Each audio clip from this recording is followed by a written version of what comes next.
everybody, and welcome to this week's Mindset Pod. Today I am joined by Danielle Downey. I met Dani when I was on a speakers retreat last year. It was a 3-day event, and we learned so much about speaking, but also through seeing her practice her speaking during that, I got to learn an awful lot about her. And her story really resonated with me. Very impactful, personal story that she's now out there sharing with the world and really enabling others to grow a mindset of resilience and inner strength through sharing some of her own experiences. So, hi, Dani. Hi, Lottie. Thanks for having me. It's great to have you here. I'm really excited actually to have you here today. Dani, I've just introduced you, but how would you introduce yourself? What do you call yourself?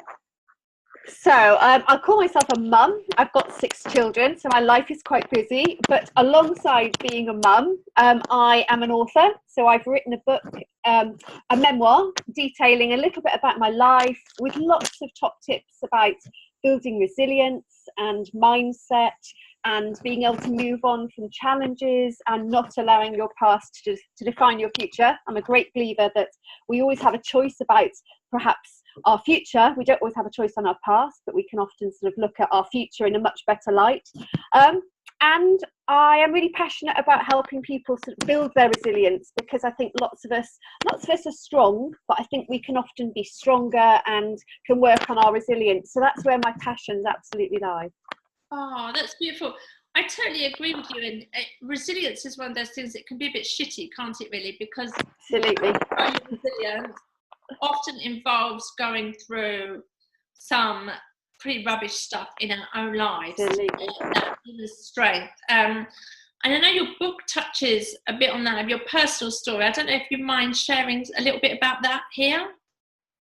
Yeah, absolutely. So I come from a background of I was a 1970s child, born up in real poverty.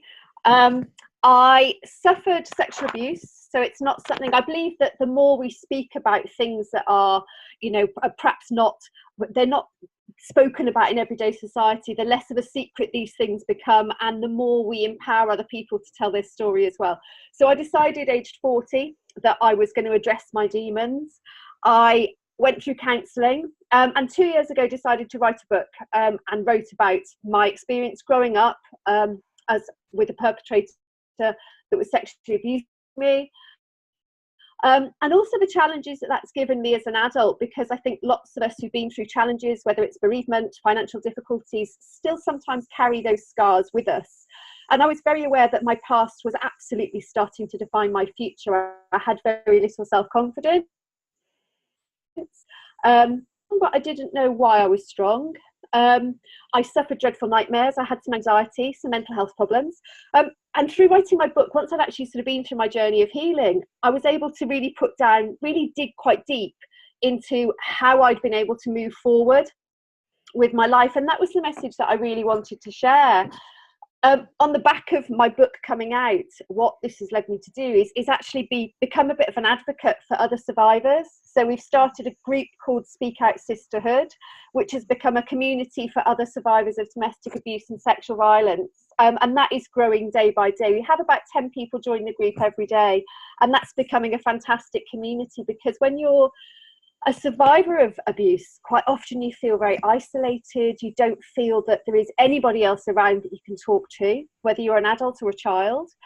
It's one of society's unspoken secrets. And for me, calling my book It's No Secret was, for me, actually, it's not a secret anymore. And the more I tell my story, the more empowering I can help other people. I think that's absolutely brilliant. It's so true. I pressed charges against a man for indecent assault, and it went through the legal system. And I'm always amazed how many people are quite shocked when I just openly say that. Yeah. If I'd have been beaten up, I think it would be a different scenario. But because it was an indecent assault, a sexual crime, yeah, there seems to be an expectation within our society that we hush it up, like there is some form of shame for the victim. And speaking out is so powerful. So I need to join that group. I'll happily add you. And I think to anybody listening, you can find the group on Facebook. It's called Speak Out Sisterhood. It isn't a therapy group. It's not got counsellors on it. And we do have a few caveats in that we have to be a little bit careful about the level of abuse that we sit and disclose. I'm happy for people to message me, but what I don't want to do is have an open forum for people to be re-traumatised. But I think it's also very important that people are aware that they can stand up. And for lots and lots of people that are on that group, the first time they've ever admitted to anybody or to themselves openly that they have been through a domestic abuse relationship or through sexual abuse or sexual violence is actually within that group. And part of being able to move forward is sometimes looking deeply in the mirror and saying, this has happened to me, and now I'm going to start looking forward rather than living in the past. It's so important. It's really important, isn't it? Really important. And I know that you do some kind of one-to-one sessions as well with people that are growing their resilience. But what about people that might be listening in today that, you know, are sitting there and thinking, this happened to me? What kind of one bit of advice or, you know, first steps, Danny, would you recommend to somebody that's maybe just trying to come to terms with that, you know, hasn't even thought about resilience yet, but is maybe just in that step, in that process of going, it happened to me too, you know? I know, because the Me Too movement is a great movement, but it was very vocal and very, and that's not most people's experiences. As far as I see, you know, most people's experience isn't that they just want to start shouting from the rooftops about it. So what would be your advice for those first steps for people? I think if I go back to sort of my own story, when I started to come to terms with my own story, I told a best friend who said to me, you're not yourself, what on earth's going on? And I was able then to tell her about the flashbacks that I'd been having. And I think people remember stuff at different times, different places, different things will trigger different people. Some of the people that are in our group have gone straight to the police. I worked within a police environment and I sat in court on a weekly basis. So I saw the trauma that victims or survivors of domestic violence were going through and being re-traumatised and blamed in court. And I'm not saying that that's for everybody, that's everybody's experience. There are some very good success stories, but I was somebody who sat every week and watched that. So I knew that court for me, the police was not somewhere I was willing to go. So I'm being quite practical. I Googled my nearest rape and sexual abuse centre. And I did what most victims do, actually. I sat and I quantified my abuse and said, well, I was never raped. Sorry, this is quite intimate, but I was never raped, actually. I was interfered with. And I felt that my story, I might have been wasting somebody's time. And I think lots of us, if we've been through that, whether we've been through an indecent assault or somebody's groped us on a train, those things they're all just as bad. There is no perspective. There is no 1 to 10 in the scalability of these things. And I saw that a lot when I was working in domestic violence, that a woman would say to me, but I've never had a bruise. You know, we sometimes put financial control under physical abuse, but the whole arena is just as horrific and often just as scarring. So I think that if you're just setting out on your journey to healing, it's really important that you work out what's best for you. Don't be panicked. If you contact the police, just be aware that sometimes you can get dragged down a route that perhaps you're not ready for, and that can then leave you feeling very vulnerable. So make sure that the control is within you. And see, there's lots of signposting out there. There's Dobbin's teeth. The Survivors Trust, a fantastic website with lots of signposting on. There is obviously Women's Aid. There is you know, the rape and sexual abuse centres. There's lots of those all around the country. Unfortunately, counselling there is a waiting list for most people, but you can pay privately. I had to wait nearly 9 months to get on a counselling waiting list. I didn't have the money to pay privately. And during that time, it was very tempting to back out. But I knew that if I didn't lance that boil, I was never going to move forward. So I think there's lots of things you can do. You need to be just a little bit aware of, are you doing the right thing for you? Yeah. I think I think those services, mental health services in general in the UK are underfunded, but there's some great charities out there. I know local to me, there's the Oxfordshire Sexual Assault and Rape CC, whatever it is. I think it's usually Centre. It's usually the main ones. But they have a telephone hotline that runs a couple of afternoons a week and stuff like that. And we're actually doing a file walk for them later this year to help. Oh, wow. And stuff. But there are services out there, aren't there? And that, unfortunately, maybe are not as well funded or as well backed as they could be, but still blinding services. Absolutely. Are really worth.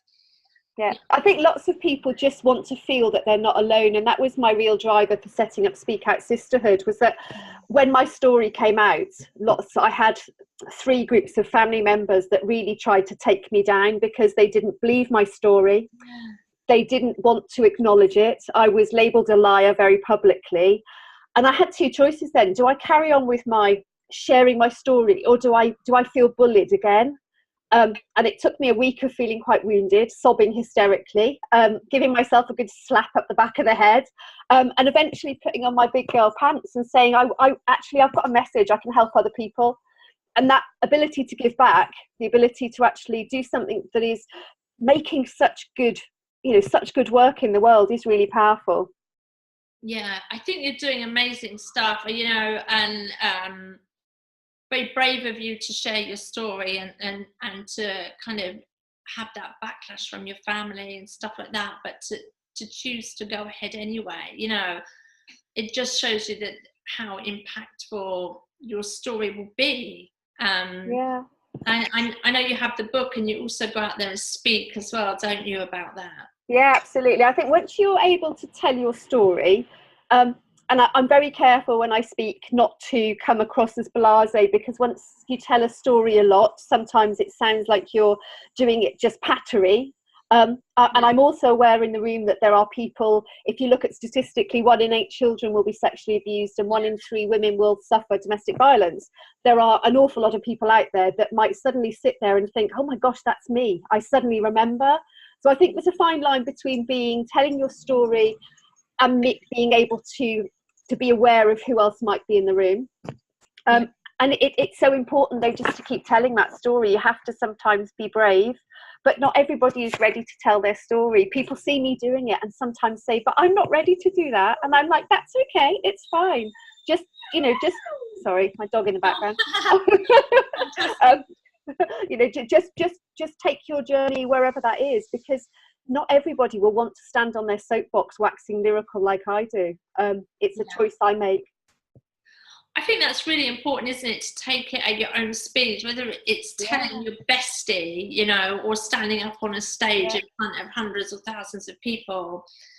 It's just about taking it at your own pace, isn't it? And I think it's really important as well. Something you said has really resonated with me about how we can judge it, and financial, emotional abuse, and how we judge these different levels of this. For some reason, it's triggered a memory of from a book. I don't know if you've ever read it. I think it's called "When Women Rise Rooted" by Sharon Blackie. No, I'll write that down. Great book. So it's about Celtic women, actually, with their roots. But she shares a story in there from a friend, actually, and what it basically was, the friend was out hiking one day, or walking in the woods, and a man jumped out, naked, and masturbated on her, basically. And all kind of what that woman went through, because she couldn't decide, whether to report it or not to report it. What would she report? What happened? Yeah. But also how it triggered something within her of how the rules are different for women. Yeah. And I know there are men that sit there and go, well, men get sexually assaulted too. Yeah, of course. But the rules of safety and attitudes towards it being the victim's responsibility to keep themselves safe I think are different for women. Yeah, I think they're very, very different. I think you only have to look at the "it's not consent" hashtag that's flying around at the minute, about the case in Ireland with the judge who ruled that, the girl was wearing inappropriate pants. We've still got an awful long way to go in terms of educating judges, educating society, and educating young men. I'm very careful to realise that not every man is a perpetrator of sexual violence and sexual abuse. There are really good men out there. And I encourage people that I work with now to trust their instinct. Quite often when you're a survivor of either domestic abuse or sexual violence, you forget your instinct. You forget that feeling that is in your gut. Your gut is your biggest brain. It's kept us alive for millennia. And that we have to sometimes be really aware that that feeling that we have about somebody or something is there for a reason. And learning to back up our intuition sometimes, not with our head, but with our gut, is so important. And that's part of the realms towards building resilience and building strength. Oh, totally. And I think because a lot of assault starts quite subtly, we've seen with these big film producers, I won't name people and stuff, we all know who they are, and stuff like that. And how they got away with so much stuff was because they were very subtle. Yeah, absolutely. Until a full-on physical assault. Yeah. And I think that women do find it difficult to say, I feel uncomfortable. I feel uncomfortable you sitting that close to me on the sofa. Yeah, and I think again it comes down to intuition to some degree. If you're not feeling that that's a comfortable space and somebody's invading it, that I've got much better. My resilience now is top dollar, and I'm much more assertive because my assertiveness has come with my resilience. And if I felt uncomfortable about somebody sitting too close, I would say, would you mind moving up? Exactly. But if we're being groomed and we're in a situation that is, perhaps we're very vulnerable because it's our boss, it's very difficult then because they have a hierarchy over you. And I think that's where the power, the power struggle still really lies. We have a long way to go. Yeah, I totally agree. So look, I think we could talk all day. Or maybe in a few months' time and have another chat. But if people want to find you, you have a website? I do. I've got a website. So it's danielledowney.co.uk, and you can find on there bits about the work I do, a little bit about me and my family, my crazy dog that's running riot in my house. You can find a bit about my book, which is on Amazon. It's called It's No Secret, Thriving After Surviving. And if somebody wants to perhaps sort of give me a shout to see if I can offer any help with, on the back of my experience with sexual violence or domestic violence, I'm really happy for people to reach out. I'd love to hear from you. And you can find details on my email address on the website as well. Perfect. It's great speaking to you. I'm so glad we met, actually. Absolutely. It's been great connection. Yeah. Thank you so much for coming on and sharing your pearls of wisdom. Like I said, we would definitely have you back, Danny. We could just talk. Thank you so much, Lottie. I've really enjoyed it, and I'm wishing you and your listeners a great day. Thanks very much. I'm going to stop recording now and say goodbye to everybody, and we'll catch up soon.